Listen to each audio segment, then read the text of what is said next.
नमस्कार सभी विद्यार्थियों का एक बार फिर से एग्री कोचिंग बाय विकास सर परिवार में स्वागत करता हूं। हम लोग रोज एग्रीकल्चर के बेहतरीन प्रश्नों के साथ मुलाकात करते हैं।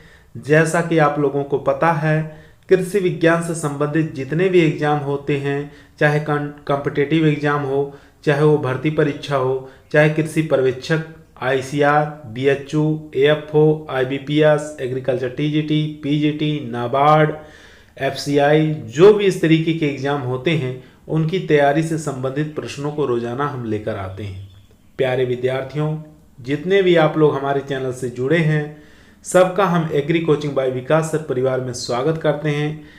आज की जो क्लास रहने वाली है FCI, AFO और IBPS के ऊपर मुख्य तौर से रहेगी। इस वीडियो को लास्ट तक जरूर देखिएगा, क्योंकि एक से एक क्वेश्चन यहाँ पर लाए गए हैं जो कि परीक्षा की दृष्टि से काफ़ी इंपॉर्टेंट साबित होने वाले हैं। तो क्वेश्चन नंबर फर्स्ट आपकी स्क्रीन पर है। क्वेश्चन कह रहा है सूची 1 को सूची 2 से मिलान करना है। ठीक है, सूची 1 में दिया है पोषक तत्व और सूची 2 के अंदर दिया है कमी से होने वाले विकार, यानी कि कौन से पोषक तत्व की कमी से कौन से फिजियोलॉजिकल डिसऑर्डर उत्पन्न होता है। तो देखते हैं, कैल्शियम की कमी से कौन सा फिजियोलॉजिकल डिसऑर्डर उत्पन्न होगा। तो कैल्शियम की कमी से बैर उत्पन्न होगा, जिसको blossom end rot physiological disorder होता है। ठीक है, तो ये किसके अंदर होता है? तो ये पपीता के अंदर होता है और टमाटर के अंदर। ठीक है, पपीता और टमाटर के अंदर ये कैल्शियम की कमी से क्या उत्पन्न हो जाता है? बैर फिजियोलॉजिकल डिसऑर्डर उत्पन्न हो जाता है। उसके बाद बोरान की कमी से आप लोग जानते हैं, काफ़ी बार एग्जाम में पूछा गया है और पढ़े भी होंगे। तो बोरान की कमी से कौन सा फिजियोलॉजिकल डिसऑर्डर उत्पन्न होता है? फलों का फटना। ठीक है, तो फोर्थ ऑप्शन के साथ चले जाएंगे। फर्स्ट वाला जो था ये 2 ऑप्शन के साथ चले जाएंगे। और कॉपर की कमी से क्या होता है? तो कॉपर की कमी से आप लोग बताइए क्या होता है? तो कॉपर की कमी से होता है यानी कि डाईबैक। ठीक है, डाईबैक उत्पन्न हो जाता है कॉपर की कमी से, जो कि बहुत बार एग्जामों में पूछा गया है। ये नींबू के अंदर देखने को मिलता है डाईबैक। ठीक है, तो ये जाएगा 3 के साथ। बचा ऑप्शन हमारा डी ऑप्शन, तो इसका 1 के साथ चला जाएगा, यानी कि मैग्नीज की कमी से क्या हो जाता है? फिजियोलॉजिकल डिसऑर्डर मार्स स्पॉट उत्पन्न हो जाता है। ठीक है, जो कि मटर के अंदर ये देखने को मिलता है। तो हमारा ऑप्शन 2, 4, 3 और 1, ठीक है, इनके साथ हमारा करेक्ट आंसर हो जाएगा। चलते हैं क्वेश्चन नंबर 2 पर। क्वेश्चन नंबर 2 आपकी स्क्रीन पर है। काफी इंपॉर्टेंट क्वेश्चन है। इस क्वेश्चन को ध्यानपूर्वक पढ़ेंगे और इसका आंसर देंगे। क्वेश्चन कह रहा है आर्द्र क्षेत्रों में किस प्रकार की मृदाओं का निर्माण होता है? लवणीय मृदा, क्षारीय मृदा, उदासीन मृदा और अम्लीय मृदा। तो यहां पूछ रहा है आर्द्र क्षेत्रों में किस प्रकार की मृदाओं का निर्माण होता है? लवणीय मृदा, क्षारीय मृदा, उदासीन या अम्लीय मृदा। तो यहां बात करेंगे लवणीय मृदा जो होती है ये शुष्क क्षेत्रों में, ठीक है, कौन से शुष्क और आर्द्र शुष्क दोनों प्रकार की मृदाओं में लवणीय मृदा उत्पन्न हो जाती है। क्षारीय मृदा की बात करेंगे तो ये भी शुष्क और आर्द्र शुष्क क्षेत्रों में उत्पन्न होती है। उदासीन की बात कर लेंगे तो उदासीन से ज़्यादा इंपॉर्टेंट है अम्लीय भूमि। ठीक है, तो अम्लीय भूमि ये आर्द्र भूमि में उत्पन्न होती है। ठीक है, आर्द्र जलवायु वाले क्षेत्रों में उत्पन्न होती है। तो यही हमारा करेक्ट आंसर हो जाएगा। डी ऑप्शन यहाँ पर करेक्ट आंसर हो जाएगा। अम्लीय भूमि आर्द्र जलवायु क्षेत्र में उत्पन्न होती है, लेकिन सबसे ज़्यादा कौन से राज्य में उत्पन्न होती है? तो ये भी आपको याद रखेंगे, केरल राज्य में सबसे ज़्यादा उत्पन्न होती है। ठीक है, अगर लवणीय की बात करेंगे तो लवणीय भूमि सबसे ज़्यादा कौन से राज्य में देखने को मिलती है? तो गुजरात के अंदर सबसे ज़्यादा देखने को मिलती है। और क्षारीय के बारे में आप लोगों को पता ही है कि उत्तर प्रदेश में सबसे ज़्यादा क्षारीय भूमि पाई जाती है। ठीक है, लवणीय भूमि गुजरात के अंदर, अम्लीय भूमि केरल के अंदर सबसे ज़्यादा देखने को। यहाँ पर डी ऑप्शन हमारा राइट आंसर हो जाएगा। चलते हैं क्वेश्चन नंबर 3 पर। क्वेश्चन नंबर 3 आपकी स्क्रीन पर है। क्वेश्चन कर रहा है IIVR Indian institute of vegetable research कहाँ पर स्थित है? वाराणसी यूपी, नागपुर महाराष्ट्र, लखनऊ उत्तर प्रदेश, पुणे महाराष्ट्र के अंदर। इन चारों में से बताइए IIVR कहाँ पर स्थित है? तो इसका करेक्ट आंसर हो जाएगा, यानी कि ए ऑप्शन यहाँ पर राइट आंसर हो जाएगा। अगर यही क्वेश्चन घुमाकर पूछ देता IVRI तो हो जाता हमारा इज्जत नगर। ठीक है, इज्जत नगर ये कहाँ है? उत्तर प्रदेश के अंदर है। ठीक है, इसको भी आप याद रखेंगे। अगर यही पूछ लेता NBSS national bureau soil science, ठीक है, तो ये नागपुर में हो जाएगा। अगर लखनऊ की बात करें तो CISH, ठीक है, तो ये लखनऊ के अंदर हो जाता है। और बाकी नासिक, पुणे के अंदर ये अंगूर के बारे में जानते हैं, रिसर्च सेंटर है। ठीक है, तो ए ऑप्शन यहाँ पर राइट आंसर है। चलते हैं क्वेश्चन नंबर 4 पर। क्वेश्चन नंबर 4 आपकी स्क्रीन पर है। क्वेश्चन कह रहा है दुर्गापुर मधु किस्म किस फसल से संबंधित है। काफी इंपॉर्टेंट है, बहुत बार एग्जामों में आया है। ठीक है, तो ध्यान देंगे, दुर्गापुर मधु पूछ रहा है कौन से फसल से संबंधित है, तरबूज से, खरबूज से, टिंडा से या खीरा से। तो इसका करेक्ट आंसर हो जाएगा यानी कि बी ऑप्शन यहाँ पर राइट आंसर हो जाएगा, खरबूज से। ठीक है, अगर यहाँ तरबूज की वैरायटी पूछता है एक पूसा बेदाना, ठीक है, ये सीडलेस वैरायटी है, तो पूसा बेदाना काफी इंपॉर्टेंट है, ये तरबूज की किस्म है। ठीक है, तो यहाँ पर बी ऑप्शन हमारा करेक्ट आंसर हो जाएगा। चलते हैं क्वेश्चन नंबर 5 पर। क्वेश्चन नंबर 5 आपके स्क्रीन पर, काफी जोरदार क्वेश्चन है दोस्तों। यदि आप लोगों को एग्रीकल्चर के किसी भी एग्जाम में सिलेक्शन लेना है तो ईमानदारी के साथ चैनल को तुरंत सब्सक्राइब जरूर करें। यह आपका परिवार है जो कि सरकारी नौकरी की तरफ जरूर ले जाएगा। तो क्वेश्चन नंबर 5 आपकी स्क्रीन पर है, इसका आंसर जरूर दीजिए। पूछ रहा है कपास की प्रथम संकर किस्म कब विकसित की गई, ये बताना है। वर्ष 1961 में, वर्ष 1964 में, वर्ष 1965 में या वर्ष 1970 में। काफी इंपॉर्टेंट क्वेश्चन है। तो यहां बात करेंगे पूरे विश्व के अंदर। ठीक है, पूरे विश्व के अंदर सबसे पहले कपास की जो हाइब्रिड किस्म किसने विकसित की थी, तो भारत देश ने विकसित की थी, ये याद रखेंगे। कौन से सन में विकसित की थी, इसको भी याद भूलेंगे नहीं, 1970 के अंदर विकसित किया गया था।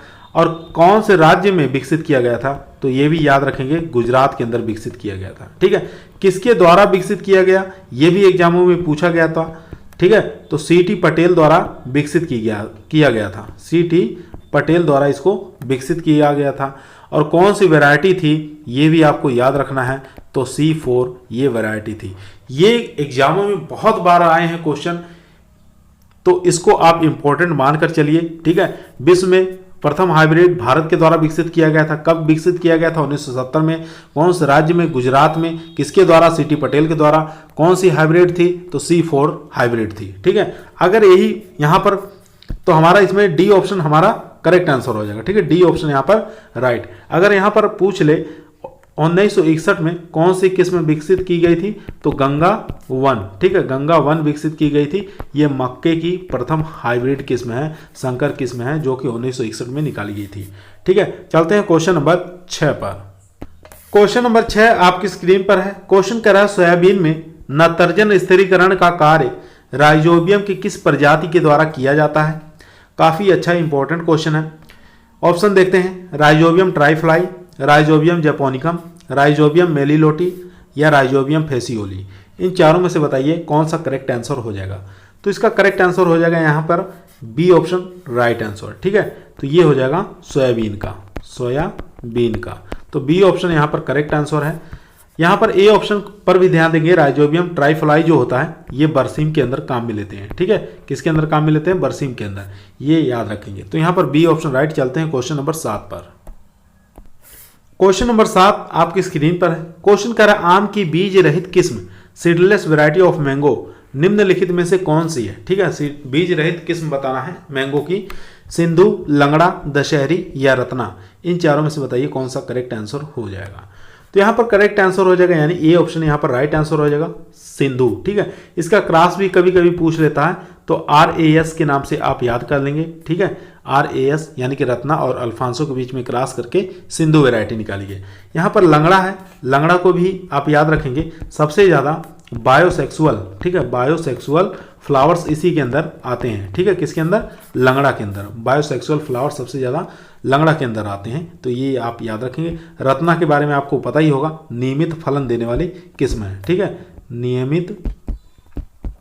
नियमित फलन देने वाली किस्म कौन सी हो जाएगी, रत्ना हो जाएगी। चलते हैं क्वेश्चन नंबर 8 पर। क्वेश्चन नंबर 8 आपकी स्क्रीन पर है। एनिमल हस्बेंड्री से क्वेश्चन लिया गया है, ध्यानपूर्वक पढ़िए और इसका आंसर दीजिए। निम्नलिखित में से गाय की द्विकाजी नस्ल कौन सी है, सिंधी, नागौरी, मेवाती या साहिवाल। काफ़ी ज़्यादा इंपॉर्टेंट क्वेश्चन है। सिंधी के बारे में जानते हैं, दुधारू नस्ल है। नागौरी जो है ये हमारी कैसी नस्ल है, ये भारवाही है। ठीक है, भारवाहक है, जिसको भारवाही कह सकते हैं। ठीक है, तो यहाँ पर मेवाती है, मेवाती जो है ये द्विकाजी हो जाएगी, यानी कि सी ऑप्शन यहाँ पर राइट आंसर हो जाएगा। साहिवाल के बारे में जानते हैं किस प्रकार के, ये भी दुधारू नस्ल है। ठीक है, तो यहाँ पर हमारा सी ऑप्शन हमारा करेक्ट आंसर हो जाएगा। चलते हैं क्वेश्चन नंबर 9 पर। क्वेश्चन नंबर 8 आपकी स्क्रीन पर है। क्वेश्चन कर रहा है निम्नलिखित में से गाय की द्विकाजी नस्ल कौन सी है? सिंधी, नागौरी, मेवाती या साहिवाल? तो ये क्वेश्चन हो गया मेरे दोस्तों। चलते हैं क्वेश्चन नंबर 9 पर। ठीक है, क्वेश्चन नंबर 9 आपकी स्क्रीन पर है। क्वेश्चन देखेंगे, निम्नलिखित में से भेड़ और बकरी में नाड़ी दर ज्ञात की जाती है। ठीक है, भेड़ और बकरियों में नाड़ी गति किससे ज्ञात करती है? उस धमनी का नाम बताना है। कॉक्सिजियल धमनी, फिरोमल धमनी, मैक्सिलरी धमनी या उपयुक्त में से कोई नहीं। तो इसका करेक्ट आंसर हो जाएगा, भेड़ और बकरी के अंदर नाड़ी दर ज्ञात करने का जो धमनी होती है फीमोरल धमनी होती है। बी ऑप्शन यहाँ पर राइट आंसर हो जाएगा। ठीक है, बी ऑप्शन यहाँ पर राइट आंसर। चलते हैं क्वेश्चन नंबर 10 पर। क्वेश्चन नंबर 10 आपके स्क्रीन पर है। काफी ज्यादा इंपॉर्टेंट क्वेश्चन है, एनिमल हस्बेंड्री से लिया गया है। क्वेश्चन कर रहा है निम्नलिखित में से सुमेलित करना है। ठीक है, एक तरफ पशु दिया हुआ है, एक तरफ बधियाकरण की क्रिया। ठीक है, कौन से पशुओं में उस बधियाकरण क्रिया को क्या कहा जाता है ये आपको बताना है। जैसे सांड के बधियाकरण को क्या कहते हैं? तो सांड के बधियाकरण को क्या कहा जाता है? बुल लॉक कहा जाता है। ठीक है, सी ऑप्शन के साथ चला जाएगा। यहाँ पर हम लिख दे रहे हैं 3 नंबर के साथ चला जाएगा। भेड़ के बधियाकरण की क्रिया को क्या कहा जाता है? तो कहा जाता है वेडर कहा जाता है। 4th ऑप्शन के साथ चला जाएगा। उसके बाद सुअर के बधियाकरण को क्या कहा जाता है? ये भी आप याद रखेंगे, काफी इंपॉर्टेंट है। तो उसको होग कहा जाता है। बचा हमारा डी ऑप्शन। ठीक है, तो घोड़ा के बधियाकरण की क्रिया को क्या कहा जाता है, किस नाम से जाना जाता है? तो जेल्ड के नाम से जाना जाता है। 2 ऑप्शन के साथ चला जाएगा। तो यहाँ पर 3, 4, 1 और 2 ये हमारा करेक्ट आंसर हो जाएगा। चलते हैं क्वेश्चन नंबर 11 पर। क्वेश्चन नंबर 11 आपकी स्क्रीन पर है। क्वेश्चन कह रहा है निम्नलिखित में से पास्चुरेला माल्टोसिडा किस रोग का कारक है?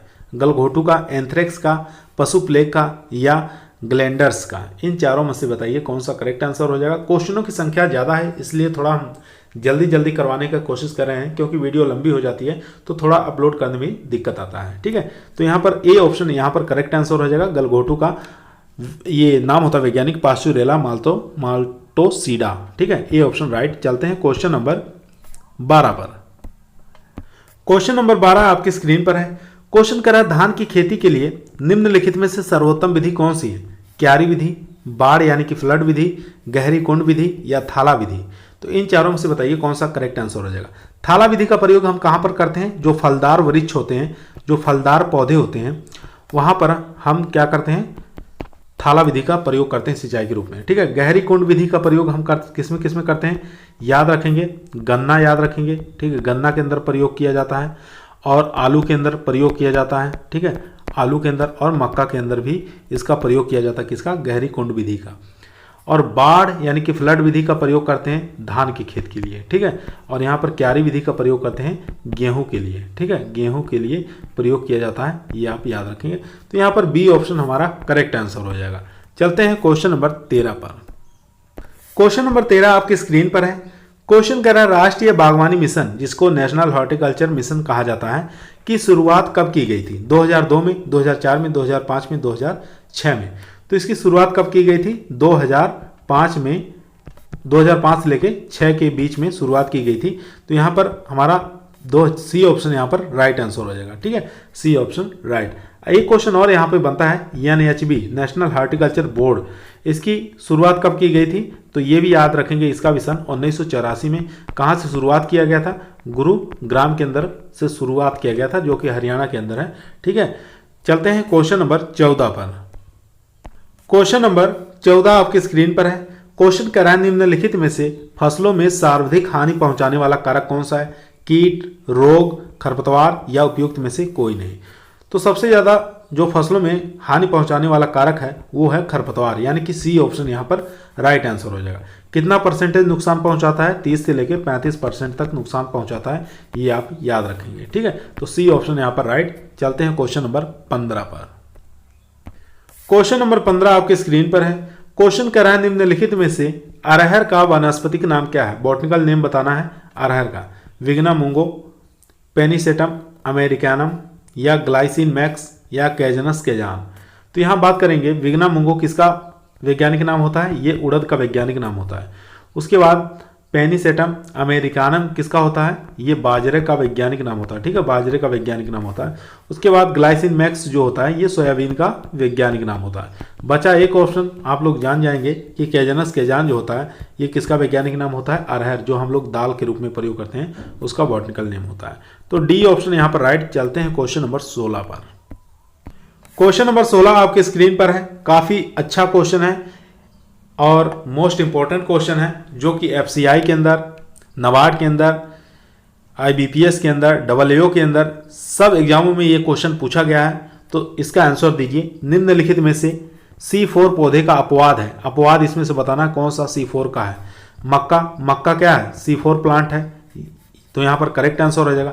ज्वार भी हमारा C4 है, बाजरा भी यहाँ पर C4 है, लेकिन धान क्या है? ये हमारा C3 प्लांट है। तो यहाँ पर डी ऑप्शन हमारा करेक्ट आंसर हो जाएगा। चलते हैं क्वेश्चन नंबर 17 पर। क्वेश्चन नंबर 17 आपके स्क्रीन पर। क्वेश्चन नंबर 17 कह रहा है धान की खड़ी फसल में छिड़काव के लिए सर्वोत्तम उर्वरक कौन सा है? यूरिया, फास्फोरस, पोटास या अमोनिया?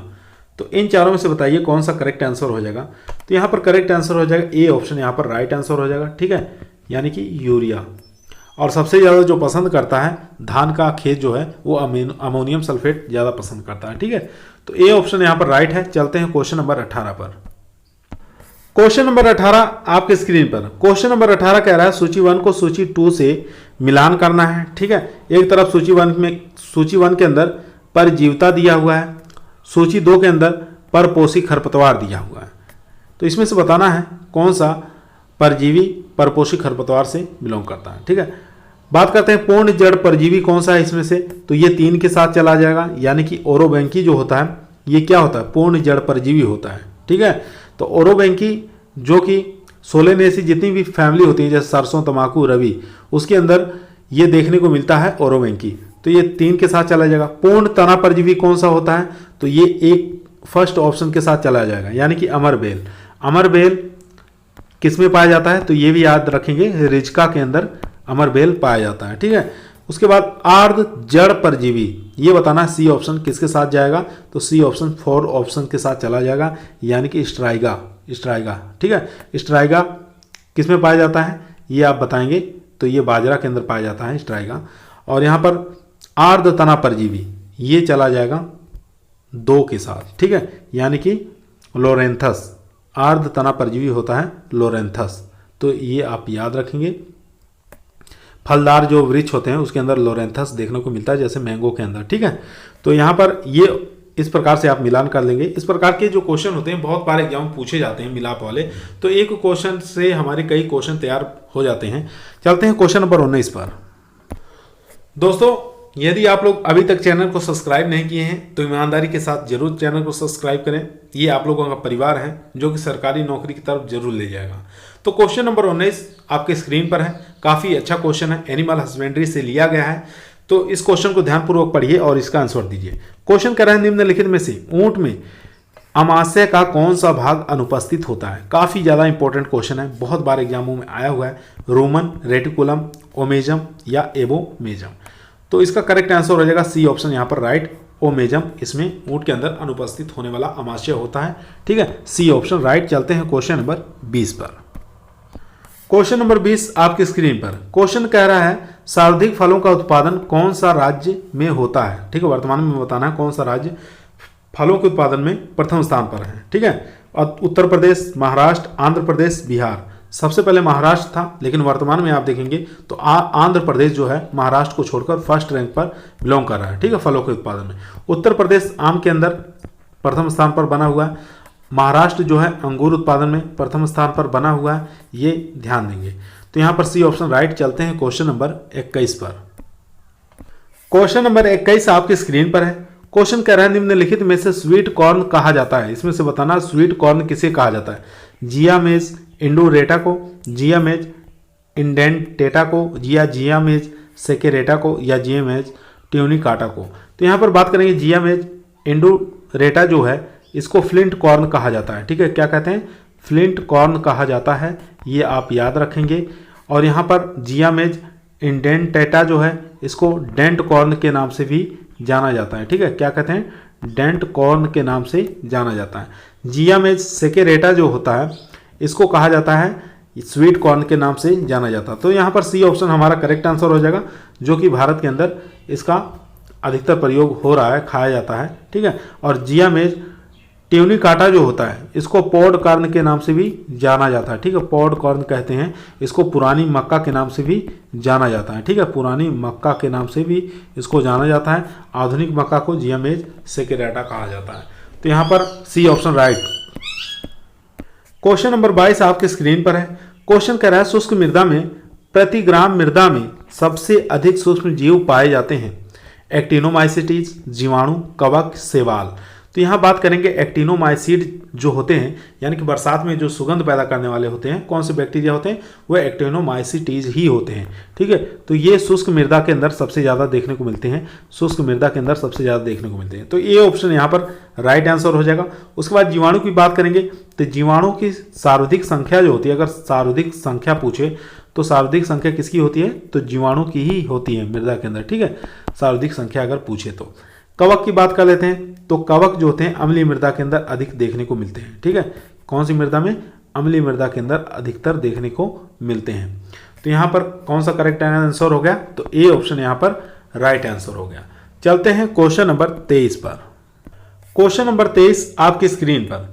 सूची 1 को सूची 2 से सुमेलित करना है, ठीक है। सूची 1 में दिया है फसल, सूची 2 के अंदर दिया है उत्पादक राज्य। कौन सी फसलें कौन सा उत्पादक राज्य है, ठीक है, ये आपको बताना है। तो बाजरा सबसे ज़्यादा उत्पादन करने वाला कौन सा राज्य है, ये आप लोग जानते हैं, राजस्थान, यानी कि थर्ड ऑप्शन के साथ चला जाएगा।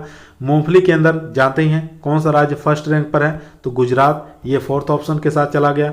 उसके बाद सूरजमुखी उत्पादन में प्रथम स्थान पर जो राज्य है वो है कर्नाटक, ठीक है। तो ये चला जाएगा थर्ड ऑप्शन के साथ। उसके बाद बचा एक कपास। कपास के बारे में जानते हैं, महाराष्ट्र उत्पादन में फर्स्ट रैंक रखता है। तो यानी कि 3, 4 यहाँ मिस्टेक हो गया, पहले 3 आ जाएगा बाजरा, उसके बाद फोर्थ ऑप्शन आ जाएगा, उसके बाद जो है ये 2 के साथ जाएगा, ठीक है। सूरजमुखी जो है ये कर्नाटक, यानी कि 2 यहाँ पर लिख दे रहे हैं, 3, 4, 2 और 1। इस प्रकार से आप मिलाप करके देख लीजिएगा।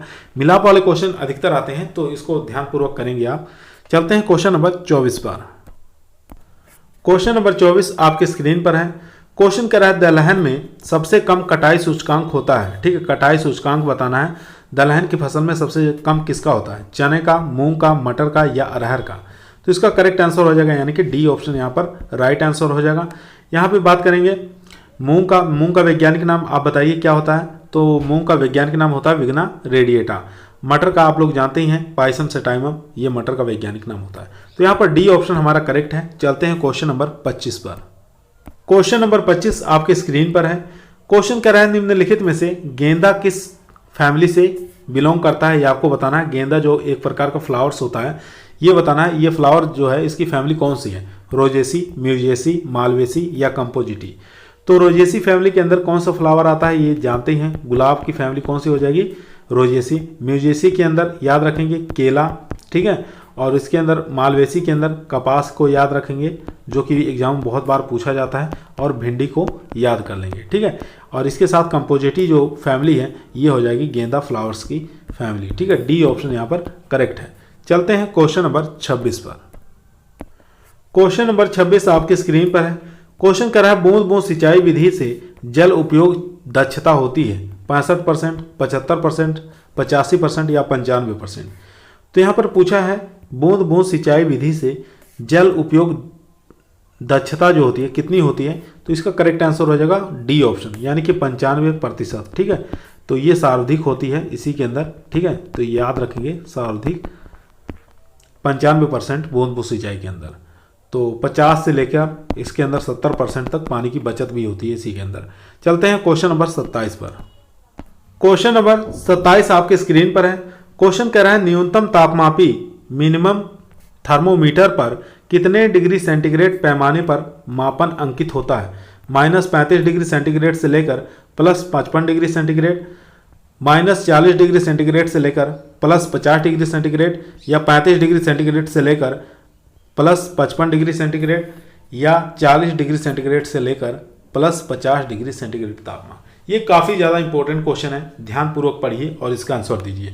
तो यहाँ पर बात करें, अगर अधिकतम पूछता, मैक्सिमम पूछता, ठीक है, तो क्या आंसर होता हमारा, तब हमारा आंसर हो जाता अगर मैक्सिमम -35 डिग्री सेंटीग्रेड से लेकर +55 डिग्री सेंटीग्रेड, तो यहाँ पर ए ऑप्शन राइट आंसर हो जाता। इसके अंदर भरा क्या होता है, पारा भरा होता है, ठीक है। यहाँ पर पूछा है मिनिमम यानी कि कम वाला, तो यानी कि यहाँ पर बी ऑप्शन हमारा करेक्ट आंसर हो जाएगा, ठीक है। इसके अंदर क्या भरा होता है, इसको अंदर भरा होता है एल्कोहल, ठीक है, एल्कोहल भरा रहता है, ये ध्यान देंगे। और मैक्सिमम जो होता है टेम्परेचर के लिए, उसके अंदर पारा भरा रहता है, तो बी ऑप्शन यहाँ पर राइट। चलते हैं क्वेश्चन नंबर 28 पर। क्वेश्चन नंबर 28 आपकी स्क्रीन पर है। क्वेश्चन कह रहा है भंडारण में प्याज को अंकुरण होने से रोकने के लिए उपयोग करते हैं, ठीक है। भंडारण में प्याज को अंकुरित होने से रोकने के लिए किस हार्मोन्स का प्रयोग करते हैं, ये आपको बताना है। IAA indole acetic acid, IBA indole butyric acid, naphthalene acetic acid या मैलिक हाइड्राजाइड, इन चारों में से बताइए कौन सा करेक्ट आंसर हो जाएगा। तो प्याज और लहसुन के अंकुरण को रोकने के लिए हम हमेशा किसका प्रयोग करते हैं, MH का प्रयोग करते हैं। डी ऑप्शन यहाँ पर करेक्ट आंसर हो जाएगा। बाकी यहाँ पर IBA का प्रयोग जानते हैं किस में करते हैं, रूटिंग के अंदर करते हैं, ठीक है। रूटिंग हार्मोन्स होता है, ये आप याद रखेंगे, ठीक है। रूटिंग हार्मोन्स होता है जिसका प्रयोग हम कलम के अंदर करते हैं। चलते हैं क्वेश्चन नंबर 29 के अंदर। क्वेश्चन नंबर 29 आपकी स्क्रीन पर है।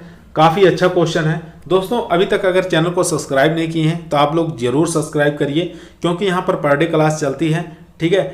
तो चैनल को जरूर सब्सक्राइब कर लीजिए। क्वेश्चन कह रहा है अमरूद में प्रवर्धन की विधि कौन सी है, ठीक है। अमरूद की सबसे अच्छी जो प्रवर्धन की विधि कौन सी मानी जाती है, बीज द्वारा, पेंच बडिंग, टी बडिंग, स्टूलिंग। तो यहाँ पर बीज द्वारा प्रवर्धन की विधि पपीता के अंदर ध्यान रखेंगे।